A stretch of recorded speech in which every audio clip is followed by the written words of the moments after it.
Niangy meloha ny Ethiopian Airlines mitondra ny grafika efatra miampy ireo mpanao gazety notsongaina tao anatin'ny maro.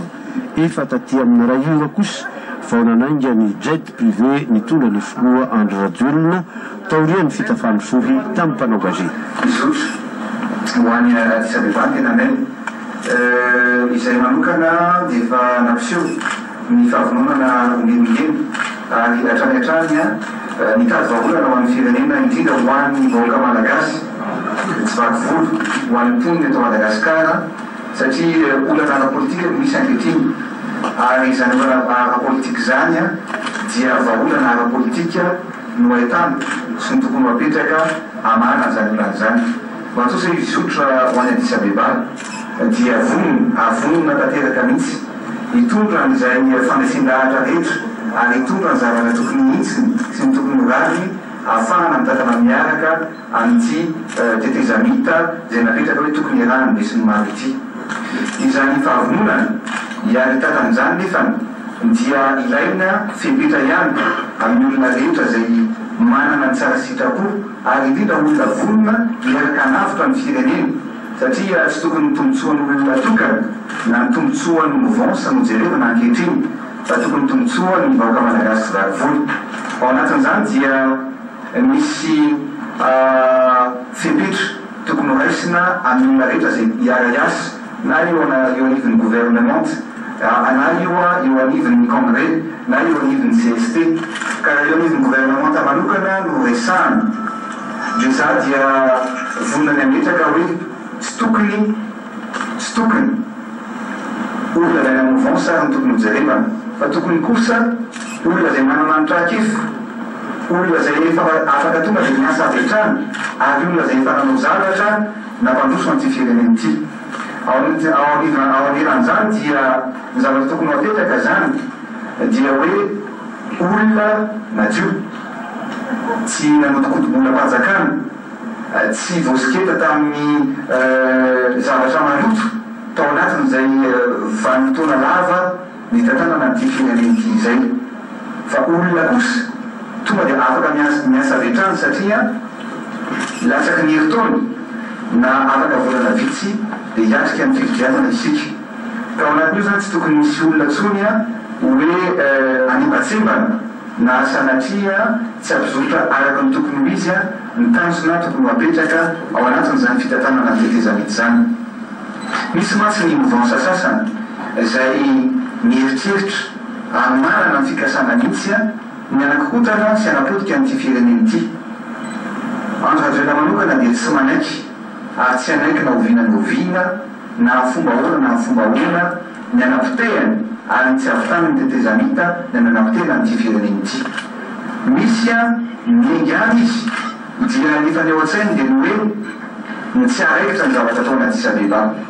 Eto dia miteny fa na iza mouvance tsy manaiky na iza anakotana an'io dia tsy voakotana ny tetezamita fa efa nanapa-kevitra tsika leroso ary tsy maintsy vita hatramin'ny farany ary tsy maintsy mipaka ary anasika an'izany repoblika fahaefatra zany ny vahoaka malagasy. Hany fanontaniany ny mpanao gazety ny momba ny antsoina hoe ministère de souveraineté. Io dia zavatra tsara fantatsika ny dia zao misy hatramin'ny voalohany mitenen'ny mouvance sasany aloha mikasika ny président en transition. Araky ny fanazavana natao maro dia ny hoe ny présidence en transition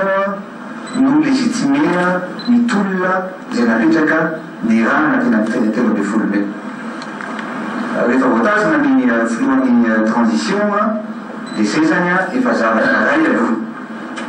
manamarika fa misy fiovana misy fanovana tokony mapetraka eto amin'ny firenena. Mikasika ny ministère en souveraineté raha ohatra ka hitatana ary raha ohatra ka tena tiantsika hizotra soamantsara sy ara-dalàna ny fitondrana tetezamita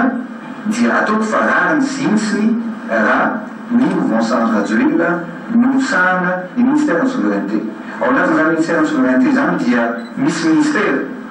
tsy afaka omena mihitsy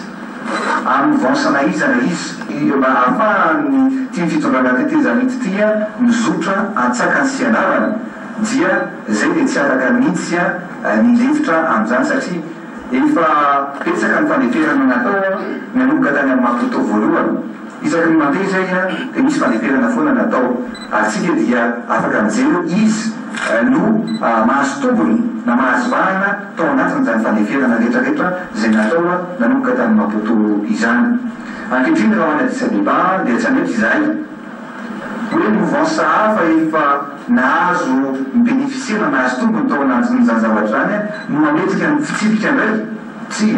afaka ekenay hoe mouvance hafa na iza indray no mametraka amin'ny fitsipika io tokony mientsika amin'ny base mienga ny zavatra misy mienga ny rapport de force mienga ny zavatra rehetra misy eto amin'ny firenena dia antsika mahita eo ny valiny mikasika an'izay ny ministère de souveraineté zay fa raha ny tokony misy sy ny rariny sy ny hitsiny dia efa zava-dehibe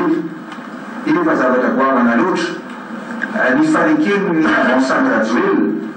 dia hitatana ny tetezamita miaraka amin'ny mouvance hafa reo nefa moa raha zay mahaolana eto amin'ny firenena dia mampiseho modely izahay eo anatrehany vahoaka zavatovolo hoe tsy fizirizirina amin'ny hevitra na tsy fizarana ny fitantanana raha zay no amahany olana dia vonony izahay hoe ino kosa any ndao hiavantatana ny tetezamita fa kosa misy fepetra tokony arahana ary misy zavatra lalina tokony hidinihana manoloana amin'izany fizarana ny toerana tokony arahana tsirairay avy ao anatin'izany tetezamita zay solotera ny télévision malagasy any Addis Abeba hangy orabalinala sy hary manana espera anteraina fa hampita tsy tapaka ny fizotry ny fikonan-doha ao motel Sheraton afovoan tanàna ny Addis Abeba izy menadahy ireo